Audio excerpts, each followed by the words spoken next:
another big piece of that is then the risk mitigation. Like I said, I don't know what tomorrow is going to look like. So with my team, how have I set them up for success that if I need to step out for a bit of time, that doesn't mean that everything comes crumbling down, that everything grinds to a halt. Some things will have to because they're the parts that I do.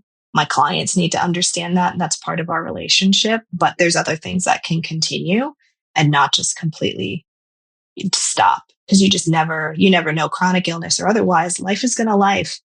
And so you have to be ready for that. Welcome to Business with Chronic Illness, the globally ranked podcast for women living with chronic illness who want to start and grow a business online. I'm your host, Nikita Williams, and I went from living a normal life to all of a sudden being in constant pain with no answers to being diagnosed with multiple chronic illnesses and trying to make a livable income. I faced the challenge of adapting traditional business advice to fit my unique circumstances with chronic illness, feeling frustrated and more burned out than I already was while managing my chronic illness, to becoming an award-winning coach with a flexible, sustainable online coaching business. I found the surprisingly simple steps to starting and growing a profitable business without compromising my health or my peace. Since then, I've helped dozens of women just like you learn how to do the same. If you're ready to create a thriving business that aligns with your lifestyle and well-being, you're in the right place. Together, we're shifting the narrative of what's possible for women with chronic illness and how we make a living. This is Business with Chronic Illness.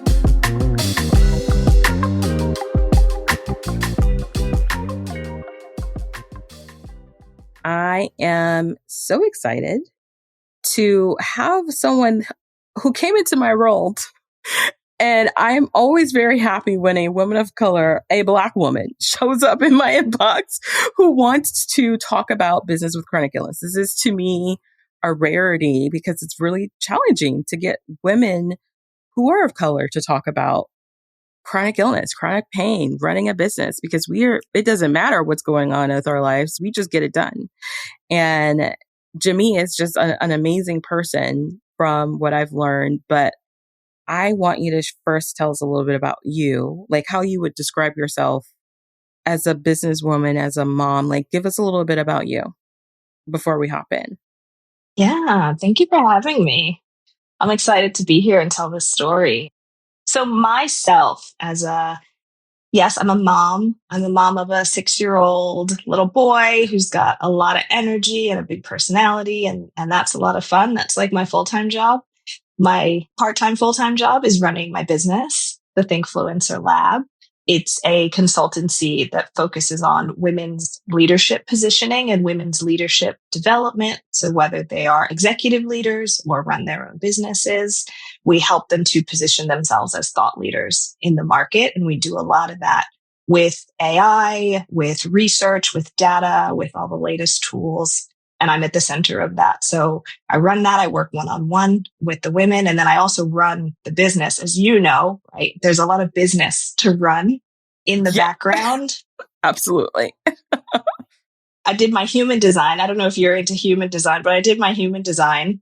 I found that I'm what's called a manifesting generator, which explained a lot because I just don't stop until I stop. Like I go 100% until I stop, and then I stop, and then I need a good break and a good recharge, like an iPhone. You run it till it's done, and then you got to recharge it back to 100. That's how I operate as a leader and in my business.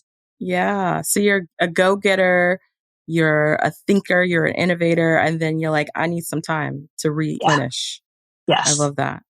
Full recharge. It makes sense too because of what you do. Especially, it takes so much to look at someone, their expertise, I can imagine, and who they are. And it's a big puzzle. The way I think about what you do is like this huge puzzle of collecting and creating the picture and then creating the puzzle and making sure all the pieces connect, right? And so what made you kind of go into that lane for your business? Yeah, I've done this work for 15 years now. And I like how you describe it as a puzzle. I love puzzles. I love challenges and fitting things together. So it's a lot of inputs and information and telling a story about them that makes sense. I started doing this work in consumer packaged goods. So I worked with all the big food and beverage and beauty companies on their new product innovation and their strategies to target new audiences. So it was the same thing. It was a lot of research. What's happening in the market? What's happening with the consumer? What new flavors are trending? What new food textures are trending? How do we bring all that together? And then I made a leap and I went into leadership advisory and I worked in this world of executive recruiting and leadership consulting, which I didn't know existed before I went into that world. I wasn't from a place where you knew that leaders were chosen and brokered by, five or six of these large companies that exist, and advise around that. How did you find out then?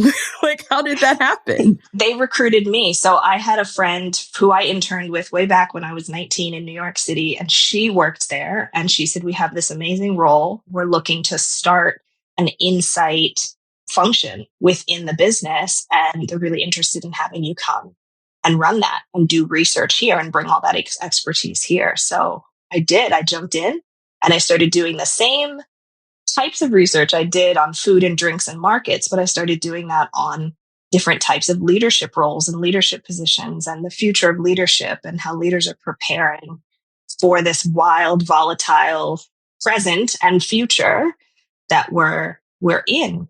And in that world, though, I experienced a lot of not seeing a lot of people who looked like me sitting around the table, not being chosen for those roles. A lot of the excuse, they don't exist. There aren't enough women who look like me and just women in general. And so when I decided to leave and start my own business, I said, I'm going to take all this work that I do here and I'm going to go do it and focus 100% on helping women make themselves be more visible, authentically themselves, and not feel like they have to change who they are because they've already done the work. We just have to talk about it and get that out into the world. And especially with the AI and what's happened with AI, I did a lot of that there. But bringing that to women and putting it in their hands so that they can actually have the time to do that work without it adding to our very, very busy plates, as you know, are already runneth over. We don't need to add more and actually save time in doing that. Yeah, wow. I think that's so cool to find like a lane that you enjoy that you didn't know existed and is like your wheelhouse in a different way. I'm sure it felt like really empowering at the same time of realizing, oh, all of these skill sets that I've learned or that I've been doing could be used in this way. Yeah, super empowering. What kind of lessons do you feel like you learned when you were working with those companies before that you bring into your business now and maybe even your personal life that's like really helpful in the way that you structure things? Mm-hmm. I'd say the biggest lesson that I took away from working in the leadership advisory world, now for perspective's sake, less than 2%, maybe even less than 1% of leadership advisors of that title are Black women.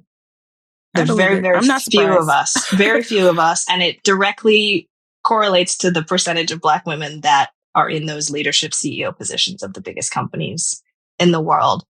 But what I learned with meeting these leaders, I was hosting dinners with them. I was interviewing them for research. I was bringing them in for search committees.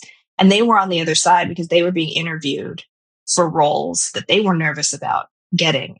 And so you see this other side of some of these really powerful people in the world, and you realize that they are actually also just human beings, even though we've spent our whole lives putting them on a pedestal, that they are the greatest, they're the smartest. At the end of the day, they're just humans. There's a lot they don't know. There's a lot they're not prepared for. And what they do is they surround themselves with the smartest people possible that fill in all of their gaps. And so when I went to start this business, I started as a solopreneur. I have a small team now, but I never started it with the intention of just doing everything myself, because I learned from those leaders that's not possible. You can't do everything. Your team, your business is only as strong as your weakest point. So you have to strengthen yourself with people around you who are actually better at what they do than you could be. And I think that's the biggest takeaway. That's a powerful takeaway. I think, especially when you're starting a business, I don't think to your point, there was an intention of, I'm going to start this business. And then as I grow, or as I am growing this business, I know I'm going to need support. And it sounds like it wasn't based on like your dollar amount, but more like your growth amount. Like, how am I able to grow without putting these things in place? And I think a lot of entrepreneurs start off and they will grind it out like till Yeah. they are like bleeding, nails before they have someone on their team.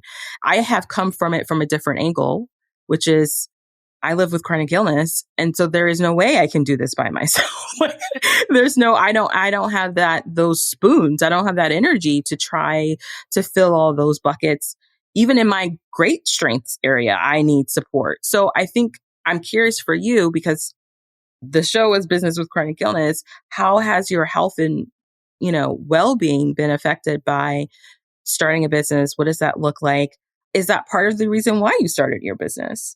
Yeah, absolutely. So it is. It was a big part of the reason I started my business. I think being a corporate executive is a real position of power. But to be honest, your time is not your own, right? You work in a huge organization.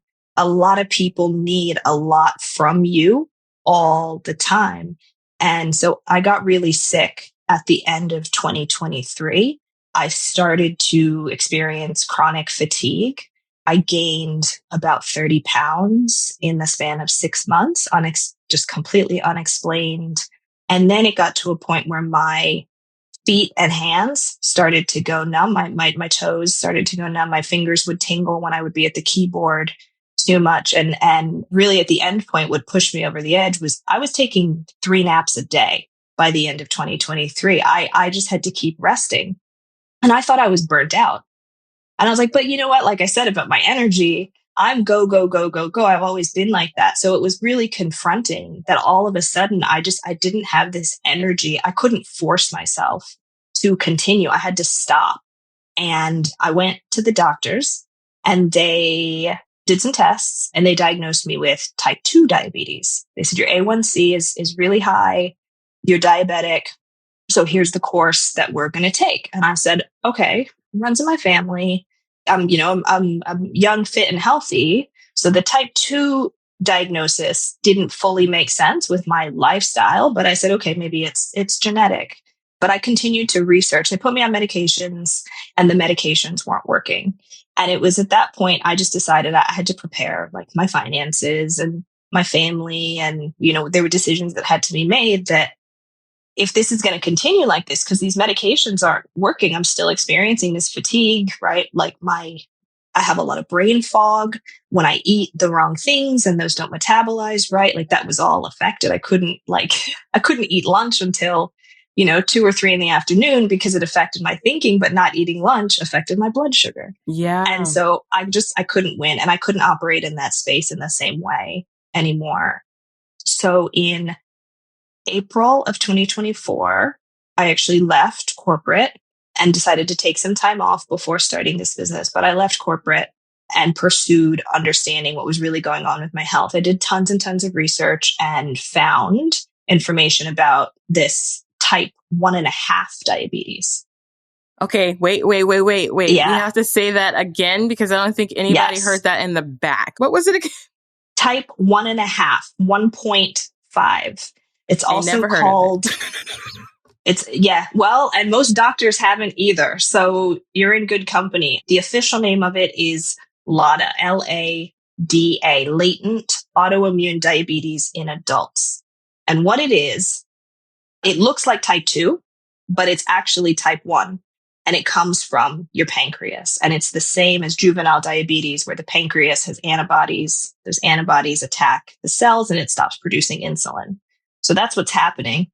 But it shows up like type 2. And of course, you go to doctors and they assume, okay, you're a Black woman with a family history.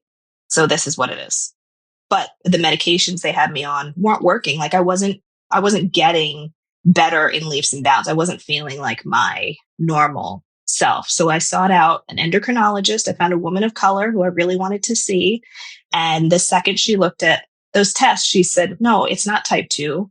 it's this type 1.5, and we have to treat it completely differently. So it's a very different type of treatment that's just managed as it develops. And within a couple of months, like I was back to myself and I was good, and I was managed. I was in a managed state, but it really did require that I walked away from that corporate world and looked at doing something completely differently where my time could work around what I needed it to. And, another big part of that was I have my son. My son he's my world.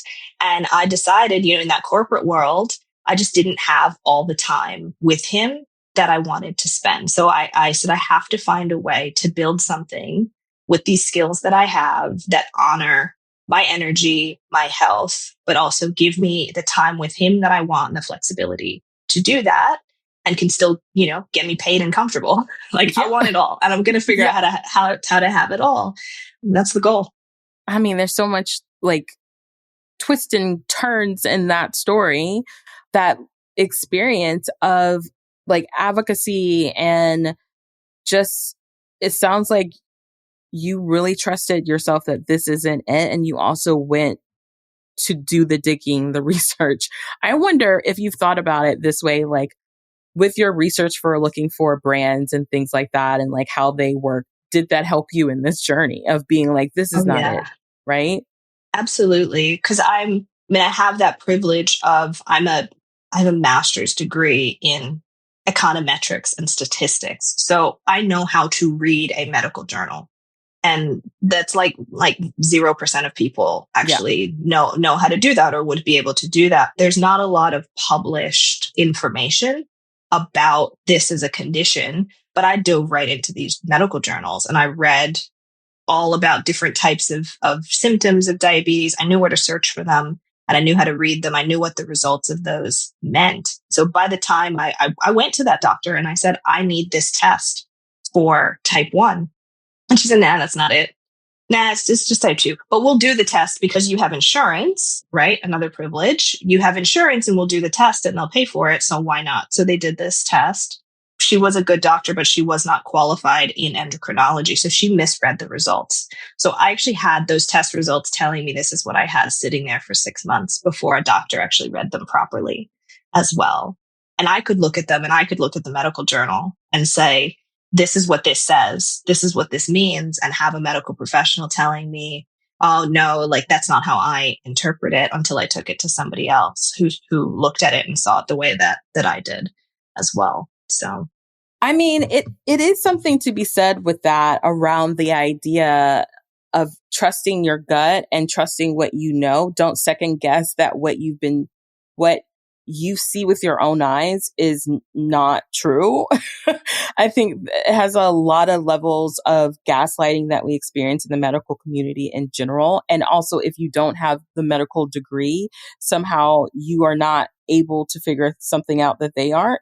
It also sounds like we started this off talking about how you really help people with leadership and you help people find their zhuzh, the thing that makes them stand out amongst the crowd. And it sounds like in this journey of living with misdiagnosis for a little bit there, you still were determined to kind of lean in, be like, no, I need to find my person. So how did you find your doctor and why did you decide this doctor was the doctor for you? I'm always curious what makes that for someone who is like, I got a diagnosis. That's not the one. I know this is not accurate. And now I'm getting a second opinion. Yeah.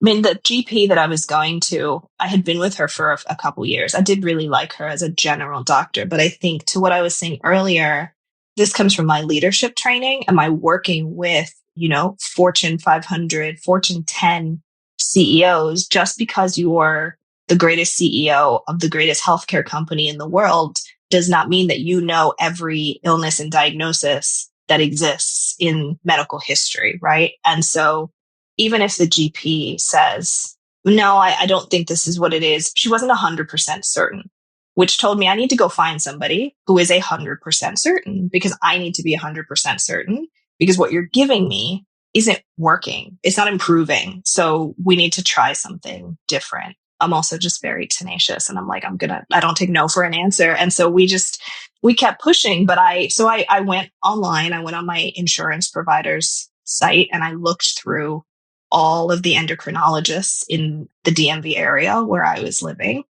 until I found a couple of practices that were run by women of color. And I contacted them. I needed a space where I felt like I was going to be heard and listened to. And so, read their reviews on patient care. And like that was really important to me, and ended up making an appointment for a consultation, which even that process was a nightmare, because to get a new patient appointment at a Girl. specialist, 6 months. Girl. So like I had to sit and wait for that appointment to become available for her to look at a test result for 3 minutes and tell me like I was absolutely right. And let's get you on the right course. And the amount of time that lapses and you lose in that time is really heartbreaking. But yeah, I had to get online and take the resources I had in my hands to find who I was going to feel heard and comfortable with. Because at the end of the day, it's only my health, right? It's inside my body. It's my health. I need to do what's going to be right for me, not what other people just tell me is what's right. Yeah. And that piece that you just shared is absolutely true in business, right? Like in your leadership and what you decide to do for your business, that piece of it doesn't matter what all the experts say should be your thing. It may not be. It may not be. That may not be the thing. What your thing is. So I'm curious, taking that experience, and I think, we talked about in the green room or before we started recording that you're in a, you call it the honeymoon phase. I call it remission because in my head, it's somewhat like a remission. It's like pre-remission, right? Yeah. Yeah. It's like, so you're in that phase with the type 1.5 diabetes. It's so weird saying that. My dad has type 1. And so when I told him, he's like, I've never heard of this, but he had it when he was younger. So he's like, of course, it's a very different experience, but how are you navigating this time of your life in the honeymoon phase while you build and grow? Yeah. So just a lot of vigilance, I think. I don't take any day for granted because I know like tomorrow, everything could be different. And that's just how type 1 works. Your pancreas is just going to get to a point where it's just going to be done. And that just comes upon you in a day. It's progressing, but you can't get blood tests every single day. So I can't be here like obsessing over it every single day. But I don't take a single day for granted, or I try not to. I have good days and I have bad days in this, honeymoon phase. I have days where I am exhausted, and I've learned to really reset and honor those days and just sit and be okay with just sitting. I find it very hard to actually turn my brain off, but I can turn the rest of my body off and just let it sit in one place, and refilling my cup in the ways that really fulfill me. So spending time with friends, spending time with my husband, doing activities with my son, things like that are very important. As you would know, with a father with type 1, like there's a lot of apparatuses and machinery that goes with full-blown type 1, with the needing, insulin pumps and constant tracking. And I'm in a phase right now where I'm not at that point. And so I'm just enjoying that. Yeah. I'm like, going out, eating what I want, not having to think about metrics. We live here in Australia. So going to the beach, going to the pool, and being free to do that easily, like just enjoying those, making those memories right now while it's easy, knowing that it's going to look different at some point.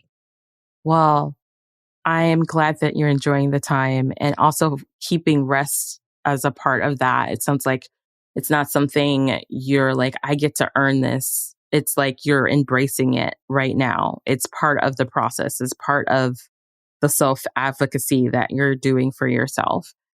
For someone who's listening right now who is potentially living with a diagnosis of some kind, it could be anything, and they are navigating the journey of rest and flexibility and growing a business that supports their family, what's some things that you have found that you hold to as values that are boundaries in a way for the way you make decisions in your business for growth?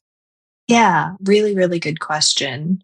So, as much as I can, I mean, everyone's family situation is Yep. different, everyone's financial situation is different. But like I was saying earlier, I take on things that are just where I am right now, right? Like I'm impatient and I'm in a hurry. I want to do everything yesterday. I want my, business to be seven figures last week. But there is a lot in growing sustainably and Yes. making sure that the phase I'm at right now is sustainable and really thinking about enjoying intentionally what I'm doing. So, and I've done some pivots in my business. At one point I thought, well, I'm going to do a membership because I really want to bring a lot of community into what I'm doing. I want to teach as many women as possible, what I'm doing. And I just found that didn't honor my energy right now. It didn't honor the boundaries that I had set, because to manage 100 people in a membership it was asking for so much all the time.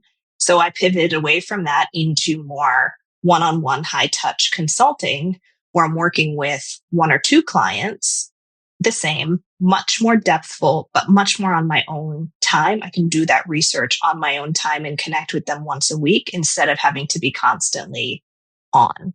So looking Yeah. at different business models that really support and align with your boundaries, there's no one way to do anything to achieve the same goal, to have the same impact.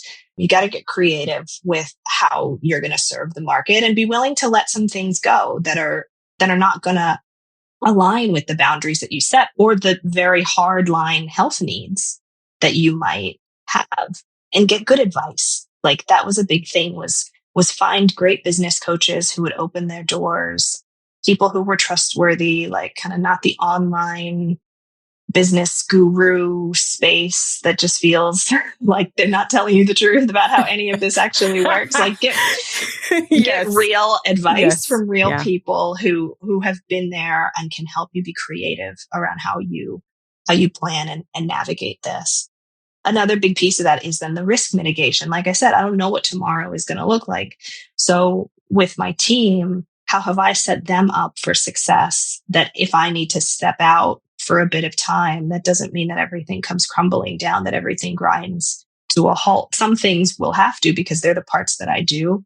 My clients need to understand that, and that's part of our relationship. But there's other things that can continue and not just completely stop, because you never know, chronic illness or otherwise, life is going to life. Yeah. And I so you have say to that all be the time. ready for that. Yeah. I say that all the time. I say life is going to life. And I agree with you. I think I love what you're saying. Like, could you go faster? Could you get it done? Could the manifestor of you just be like, we're going to get it done? Is it absolutely within you probably to do it? However, what I hear you saying is I'm building in a way that supports me for when things happen. And that just means I have to move a little slower, and that's okay with you. Right. Yeah. And it creates a safety net. I think having that type of approach to your business, to me, should be I don't like using the word should, but I feel like every business should start off with this reality of like anything can happen. So you building as if nothing is ever going to happen to you or anything around you or anything around your family is just ludicrous in my brain. Like it doesn't make any sense. However, it is the narrative we hear, and even in the big corporate spaces that we hear, there's an expectation, there is a conditioning around we are not human in some kind of way. We are not operating like everyday humans who have everyday random things that happen, and we're expected to build and work in a way that we don't have those realities. And so you talk a lot about leadership is a safety net for women. Can you share a little bit more about what that concept looks like for you when you're supporting clients? Absolutely. So I firmly believe, like, after you've been working for 10 years, 15 years, you have enough experience to, whether or not you decide to do it, actually build your own business around that experience. And that can look like a number of different things. But there's a brilliant woman the Shonda Duckett, and she is, I think, currently the only Black woman CEO of a Fortune 500 company. And she herself always says, your job title is rented. You don't own it. It's rented. And I mean, she's a Fortune 500 CEO, very vocally telling people your title is rented, but your leadership is forever.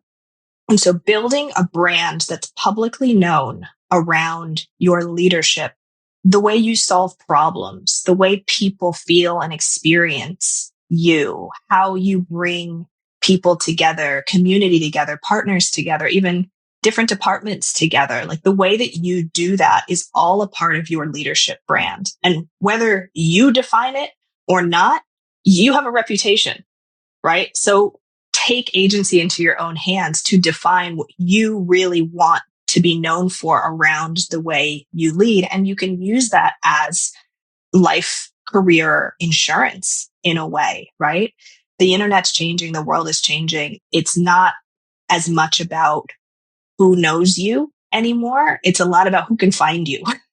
And that's where all this personal branding and leadership branding comes from. You have to take yourself out from inside of that company and that title and really put yourself out there online and in person, in communities that you operate with, colleagues that you have, acquaintances that you meet, and be able to introduce yourself around those solutions so that they know you. Somebody might come to them and ask them, oh, I'm filling this position in my company, or I have this challenge in my business and I need this support. Well, that's your referral right there, because you've introduced yourself around your unique skills and you made that person feel a certain type of way that they would then pass you on and refer you to somebody else. So it's really important to establish and be known for who you are as a leader and not just a job title or even just a business brand name. Like you yourself need to have that transferability to keep yourself safe. That is such a powerful and interesting thought. I'm listening to you talk about this. It's funny because I had a massage earlier today and the woman came to me and she's like, I remember you said you had a podcast and I kept telling my husband it was something chronic illness. And I was like, yes, but you could have also searched my name. And so I was telling her, I was like, yeah, you could have just searched my name and it would have popped up because there's not really anything, and it's to your point, it's not really about like who knows you, but who can find you. It's kind of like information at this point. It's not about what do you know? Because thanks to AI, we can all pretty much figure out a lot of different things. Everything. Right? I think what I hear you saying, that leadership is more rooted in your values and your story, who you are, how you show up in the world.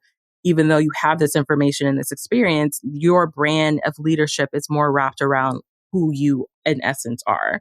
Mm-hmm. And how does someone in a business who has made their business really wrapped around, maybe I would say to clients, around a tool, around an audience, and then step out and build something around them, who they are in an essence?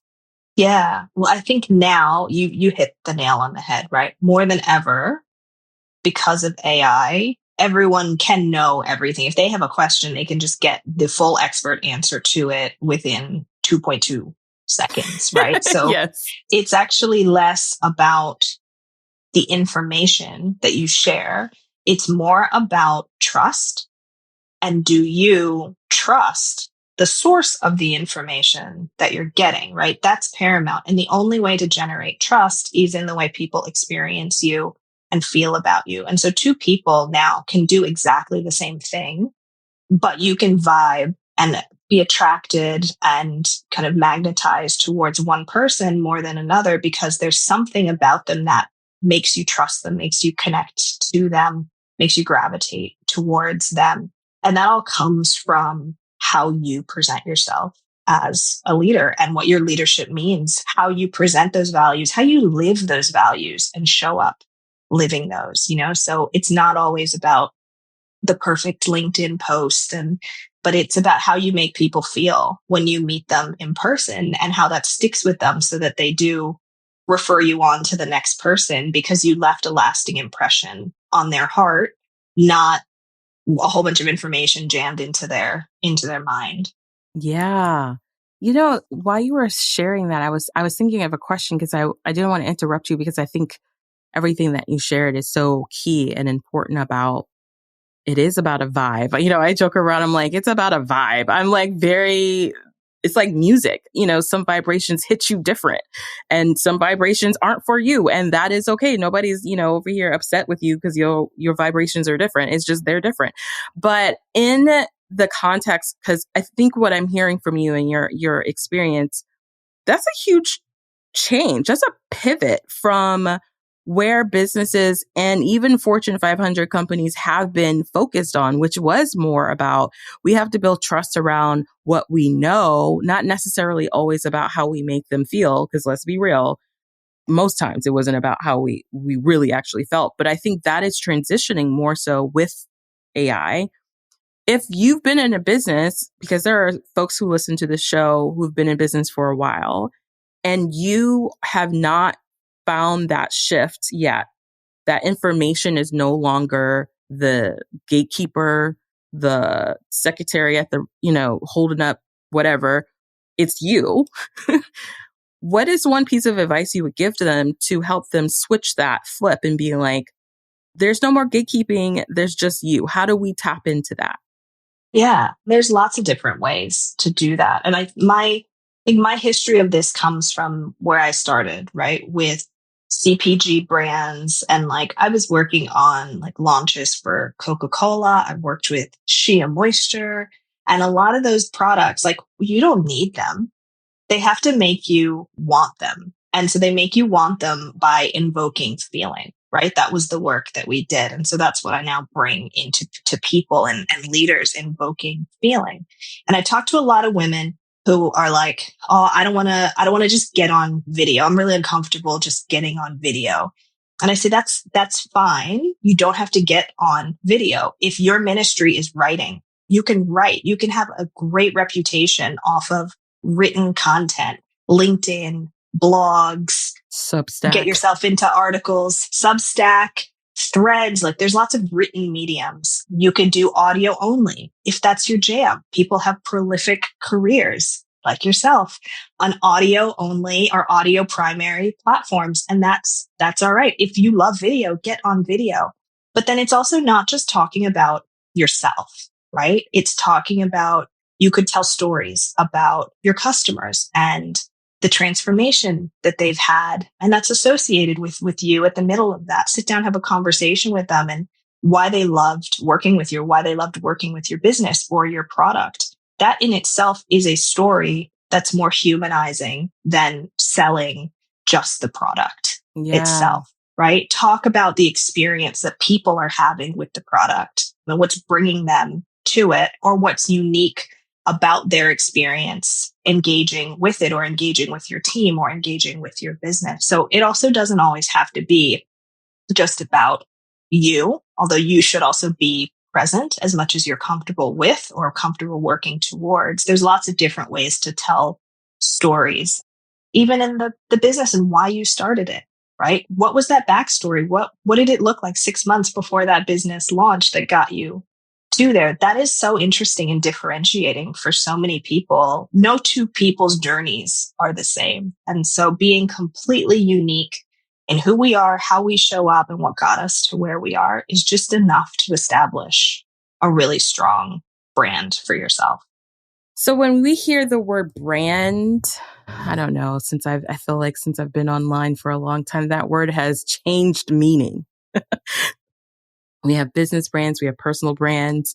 Is it that we're building a brand or is it that we're building leadership? Because I feel like in what I'm hearing you say and what you're sharing is like, we want to create a community or a group of people who trust you.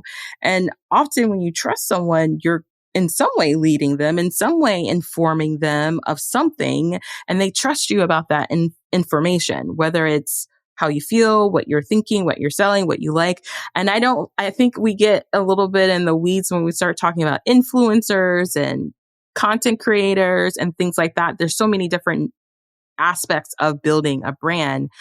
What's the difference between building a brand and being a leader? Yeah, great question. I think building a brand is the wrapper around everything that brings it all together, right? It's the full package. It's how people feel when they experience you and your business, the topics that you talk about. That's all consistent. But being a leader is the way people experience you within the bigger brand. So what I call leadership branding, I like to use the term leadership branding when I'm talking about the individual at the front. And I think the distinction with that is that it's about your solutions and your experiences and the lessons that you have learned and can teach and pass forward.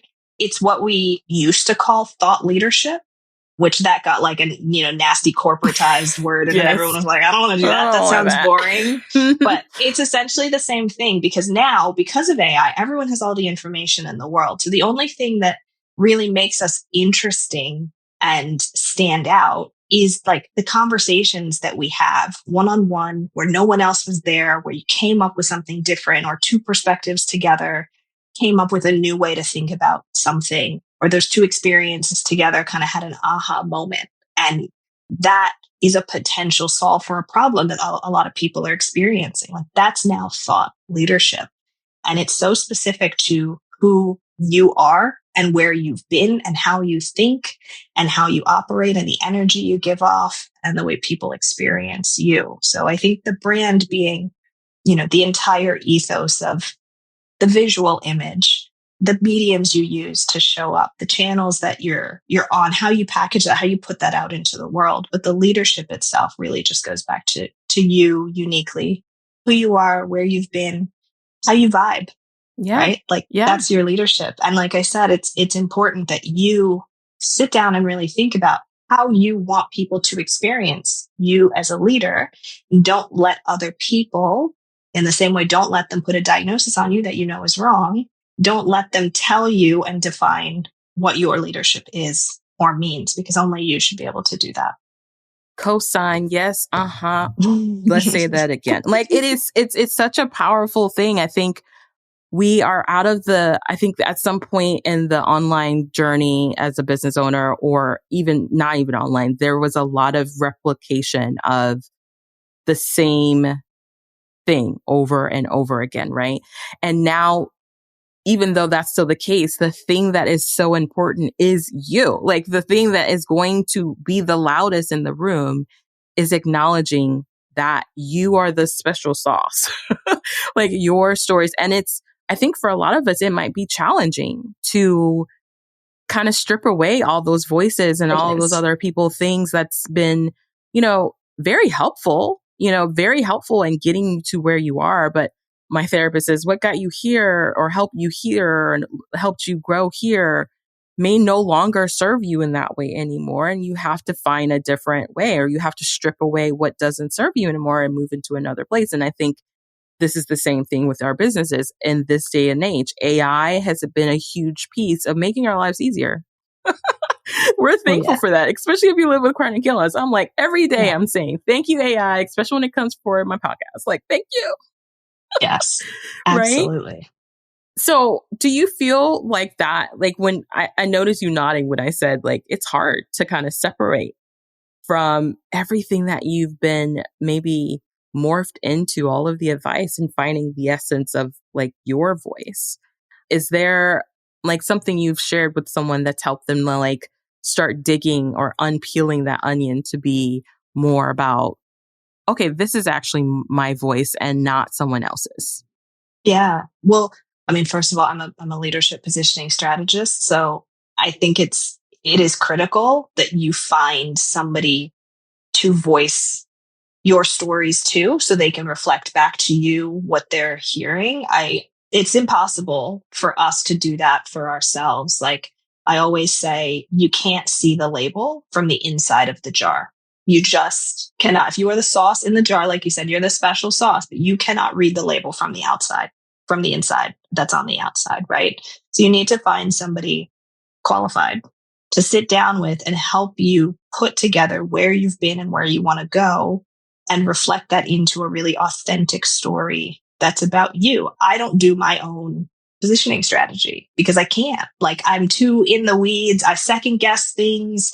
I have voices in my head that are other people's voices, which is that trauma from the past, or it's that fear and self-protection that comes in. And it's really important to find somebody you trust who can help you really peel those layers back and get to the point where you can really see clearly, like, what are all of the different facets of you and how do they come together in the middle? How do they weave together nicely? Because we're also very dynamic. Like, I work with lots of women who are very multi-passionate, right? Have all Yeah. the different passions. And I think that's great. The more the merrier, because there's a common thread at the middle of all of those that you just need to find, which is really your essence. And it's like, what is the system that you're really seeking to change or impact or influence that's at the center of all of these different passions that you have? And once you find that, it all makes sense. It's all connected because it all comes from you.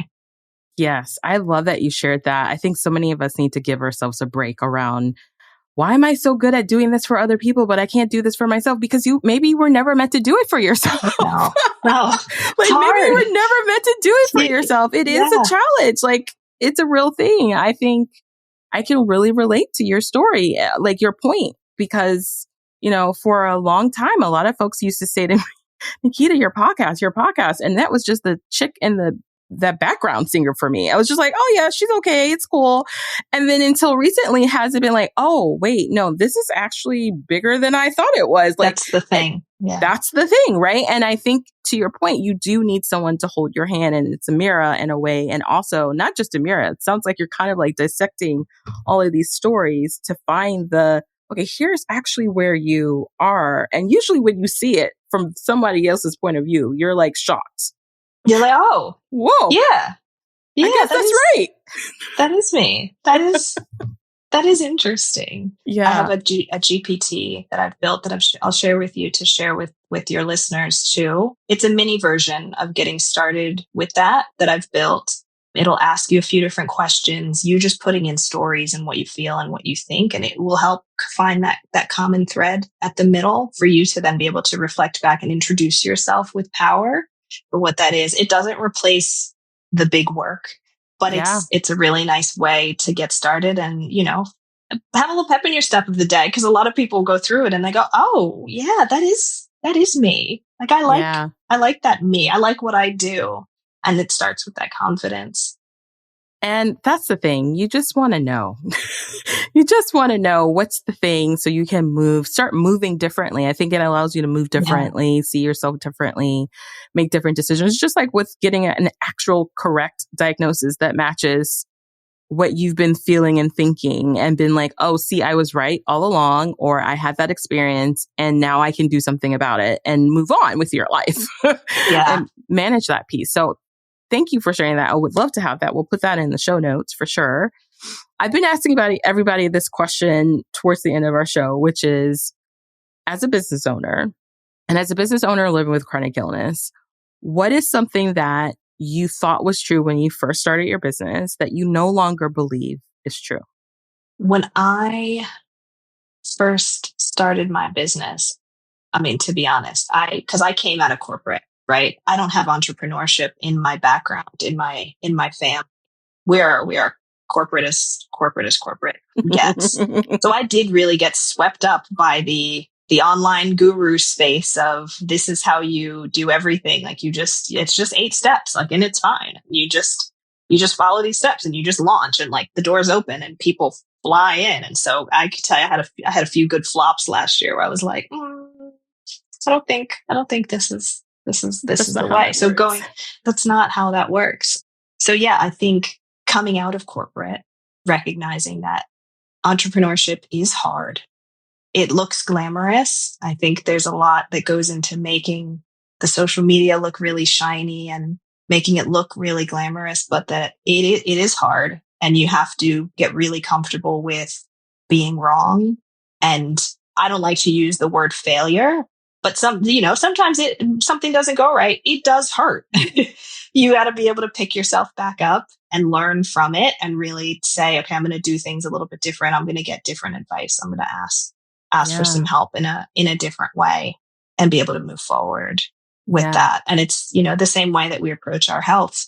When things feel off, things are not always going to go our way. Every day is going to be a little bit different. You have to be able to pick yourself back up and do what you need to do that day to move forward for the next day to keep it going. So powerful. What I think I heard you say is that coming from a corporate background and that's all you know, to an entrepreneur space isn't as the staircase as it is in corporate. There's rules, there's things you do, you get the thing, you go to work, you get the job, you get maybe not the promotion, but there's like these steps. Entrepreneurship is not a step kind of thing. Like there are things you need to like set up, but it's not always 1 + 1 = 2. No, it's not. It's not. And, with corporate, I like to say at the end of the day, it's a game. You got to learn how to play the game. And a lot of us don't come from a legacy where we were taught what the rules of that game were. So it takes us a long time to learn them. And that can feel like you're making a lot of missteps. And that's a whole other discussion episode in and of itself. But yeah, with entrepreneurship, I think there's a lot of people saying like, yeah, like just use this template and it'll be great. And it's not, because there's so many different pieces to the puzzle in setting up a business and establishing a brand and a customer base and a product, and how you transact in your business and how you market your business and how you actually deliver what it is that you deliver. There's so many different pieces, and those are all going to look different for every single person. So yeah, I think just getting good advice that's tailored to you is so, so, so, so important right from the beginning. A lot of us really get that wrong. We get swept up in the Instagram of it all, and we get that wrong. Yeah. So we learn quickly, I think, by doing it that way, that it isn't a one size fits all. However, I think I speak from my own personal experience, like with chronic illness.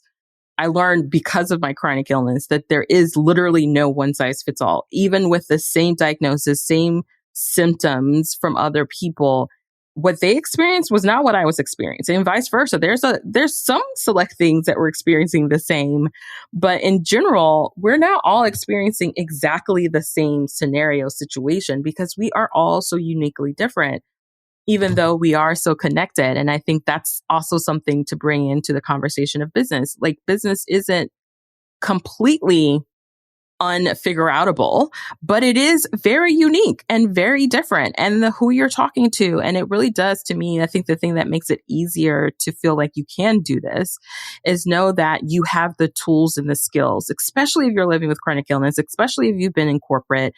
You've navigated much harder things, and this will just be another hard thing that you figure out.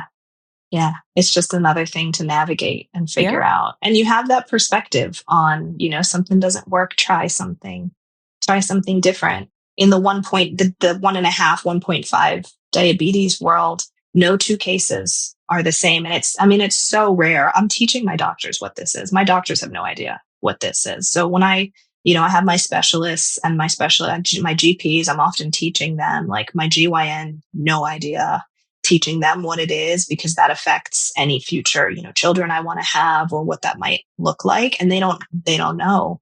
For some people, it shows up overnight and it's full blown. For me, I'm going on into my second year of being in this phase of transition. And some people stay in that for the next 10 years. For me, it could change next week. Like, I don't know. And I just have to be realistic with that. But running a business is the same, especially the pace of technology, everything happening in the world, the market's up and down, it changes every day. So, we're all just in this together, figuring it out, and doing it together. I was going to say, doing it together makes it so much easier, and also more fun and more exciting, and just a lot less stressful, because now this thought and these feelings that I have are not just yours. You're not alone. So thank you so much. Like, how can people connect with you? What are the ways people work with you? Please share with us. We'll have everything in the show notes, but just let's give them a little bit here. Of course. I love to connect with people directly. So you can find me on Instagram, Jemi Crookes _official. I'm on there a bit. I'm on LinkedIn a lot. So /J Crookes, or just look up Jemi Crookes with the little thunderbolt next to my name. You'll find me. So that helps it stand out. Or you can visit my website, thetflab.com.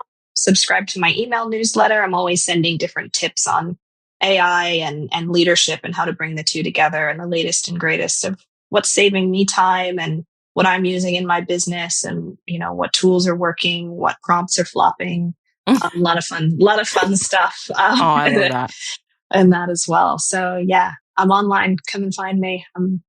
Look forward to talking to people, and I'm very open to talking about the 1.5. So if anybody is navigating a situation where you're wondering, like, is this right or not? Like, obviously I can't give you medical advice, but I can tell you about my experience and what I've experienced and what I had to ask for to get the correct diagnosis to the right treatments.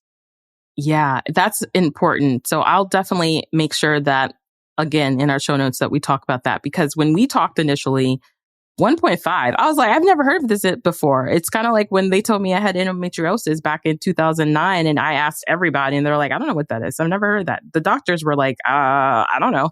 So like, this is another diagnosis that we get to talk about, and we have someone you could reach out to if you're thinking maybe this is you. So thank you so much for sharing your story and everything. Thank you for being on the show. I know we're in completely different time zones, so this was a special time for both of us. So I appreciate your time, and I appreciate you sharing your wisdom with us today.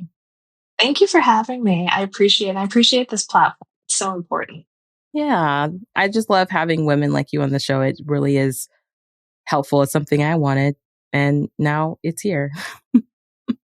I can help one woman find an actual treatment for what she's going through, then it's all worth it. Love it. All right. Okay. Thank you again.